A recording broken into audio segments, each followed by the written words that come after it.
अवधपुरी सम प्रिय नहीं सोओ, यह प्रसंग जाने को। जन्मभूमि मम पुरी सुहावनी, उत्तर दिशि वह सरजो पावनी। जिस अवधपुरी का एहसास कराने के लिए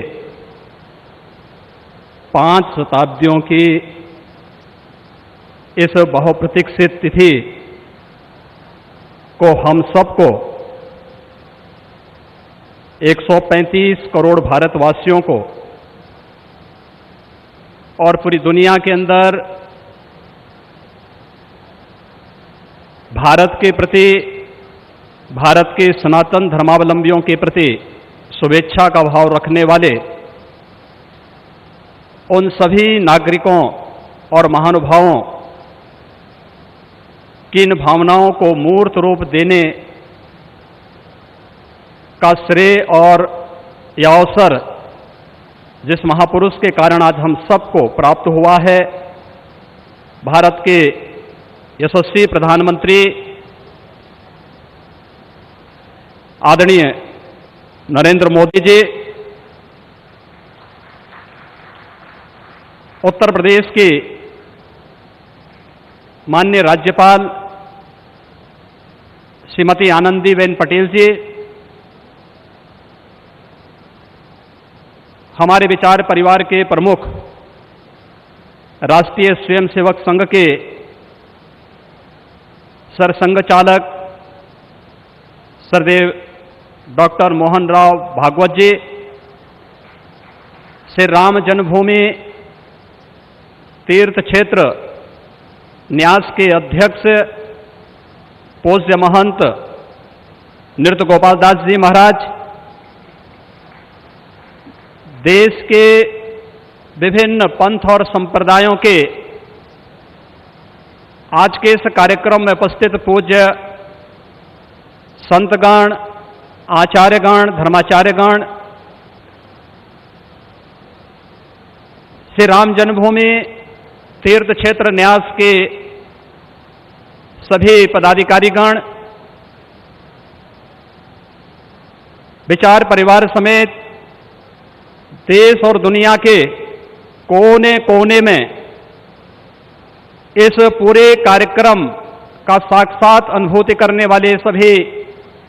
मर्यादा पुरुषोत्तम भगवान श्री राम के सभी भक्तगण और तीर्थ क्षेत्र न्यास के महासचिव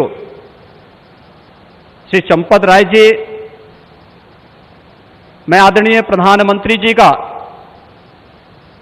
मर्यादा पुरुषोत्तम भगवान श्री राम की इस पावन धरा पर 5 शताब्दी की इस बहुप्रतीक्षित लंबे संघर्ष और साधना की सिद्धि की स्मृति के अवसर पर भूमि पूजन और कार्य शुभारंभ के इस अवसर पर उत्तर प्रदेश के इस धराधाम पर 7 पवित्र पुरियों में से एक अवधपुरी में हृदय से अभिनंदन करता हूं, स्वागत करता हूं।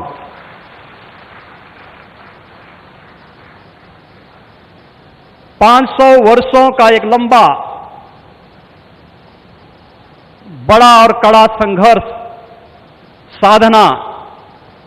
लेकिन भारत के लोकतांत्रिक मूल्यों, भारत की न्यायपालिका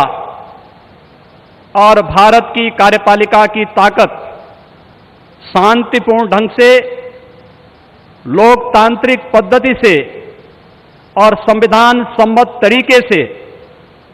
समस्याओं का समाधान कैसे हो सकता है, आदरणीय प्रधानमंत्री जी के नेतृत्व में भारत ने दुनिया की सभी ताकतों को इस बात का एहसास कराया है। और यह दिन हम सबको, पूरे भारतवासियों को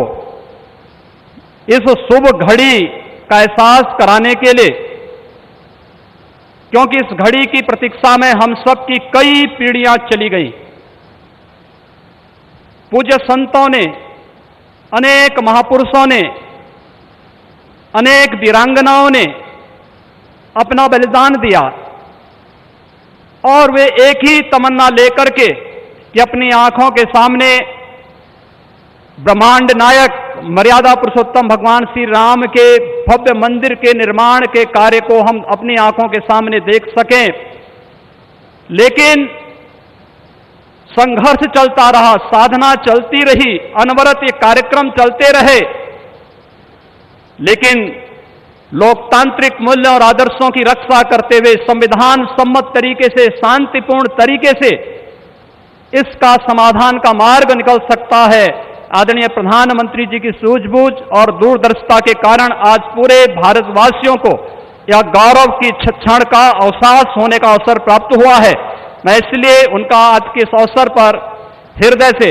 अभिनंदन करता हूं, उनका हृदय से स्वागत करता हूं। भाइयों बहनों, हम सब गौरवान्वित हैं इस बात को लेकर के कि अवधपुरी के बारे में जो सपना हम सब ने देखा है, मुझे लगता है कि उस बात का एहसास 3 वर्ष पहले उत्तर प्रदेश की इस अवधपुरी में दीपोत्सव के कार्यक्रम के साथ आप सब ने भी महसूस किया होगा। दीपावली का अवसर अवधपुरी के साथ जुड़ सके, अयोध्या के साथ जुड़ सके और उस कार्यक्रम को उस रूप में जोड़ने के लिए जो कार्यक्रम प्रारंभ हुआ था, आज उस कार्यक्रम की सिद्धि के रूप में आदरणीय प्रधानमंत्री जी के करकमलों से इस अवसर पर श्री राम जन्मभूमि के भव्य और दिव्य मंदिर के निर्माण कार्य के भूमि पूजन और कार्य शुभारंभ का यह पवित्र पल भी हम सबको देखने का अवसर प्राप्त हुआ है। यह कार्य श्री राम जन्मभूमि तीर्थ क्षेत्र न्यास मंदिर निर्माण का करेगा, लेकिन अवधपुरी को दुनिया के सबसे वैभवशाली और सबसे समृद्धशाली नगरी के रूप में भौतिक विकास की दृष्टि से सांस्कृतिक परंपरा को क्षुण्ण बनाए रखते हुए आगे बढ़ाने के संकल्प के लिए हम सब प्रतिबद्ध हैं। और ये प्रतिबद्धता तब भी आपने देखी होगी जब रामायण सर्किट के नाम पर आदरणीय प्रधानमंत्री जी ने देश के उस श्रद्धा को सम्मान देने का कार्य किया। स्वदेश दर्शन के नाम पर यहां के घाटों के सुंदरीकरण के कार्य को आगे बढ़ाने का कार्य हुआ और राम कथा के साथ साथ अन्य तमाम प्रकार की गतिविधियां यहां पर चलती हुई दिखाई दी और आज उसकी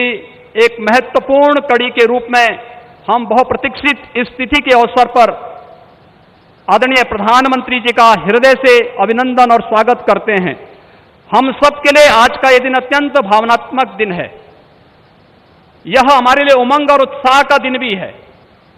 और हम सब के लिए इसलिए भी यह दिन अत्यंत महत्वपूर्ण है कि यहां पर आज हमारे विचार परिवार के प्रमुख राष्ट्रीय स्वयंसेवक संघ के आदरणीय सरसंघ चालक डॉक्टर मोहन राव भागवत जी की उपस्थिति भी आज हम सबको उनका सानिध्य भी प्राप्त हो रहा है। मैं उनका अवधपुरी की इस धरती पर हृदय से स्वागत करता हूं, अभिनंदन करता हूं। मैं इस अवसर पर अपने सभी उन पूज्य धर्माचार्यों, पूज्य संतों का भी हृदय से स्वागत और अभिनंदन करता हूं जो आज उत्तर प्रदेश की इस धरती पर इस संपूर्ण कार्यक्रम में साक्षी बन रहे हैं। मैं उन सभी पूज्य संतों और महानुभावों का भी हृदय से स्वागत और अभिनंदन करता हूं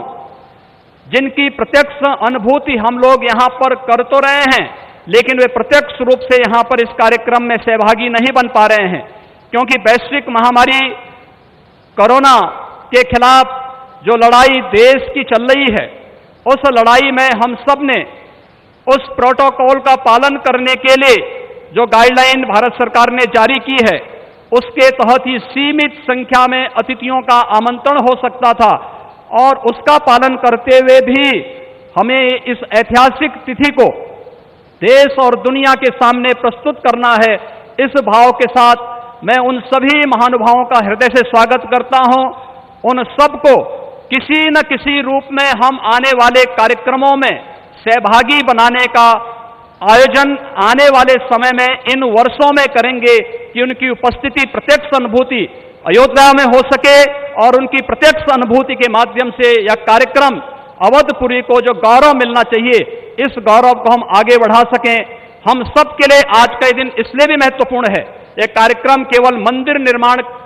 के कार्यक्रम का शुभारंभ ही नहीं, एक उस भारत को एक दुनिया के सामने प्रस्तुत करने का भी एक अवसर है, जिसे आज से 6 वर्ष पहले आदरणीय प्रधानमंत्री जी ने राम राज्य की उस अवधारणा को चरितार्थ करने के लिए आगे बढ़ाया था, जिसमें किसी के साथ न जाति के नाम पर, न क्षेत्र के नाम पर, न भाषा के नाम पर कोई भेदभाव नहीं, और सबका साथ, सबके विकास की भावना को चरितार्थ करते हुए जिस कार्यक्रम को 6 वर्ष पहले आगे बढ़ाया था, भगवान राम का यह भव्य और दिव्य मंदिर भगवान राम की यश और कीर्ति के अनुरूप भारत की यश और कीर्ति को भी देश और दुनिया के अंदर इसी रूप में आगे बढ़ाने का कार्य करेगा। इस विश्वास के साथ मैं एक बार फिर से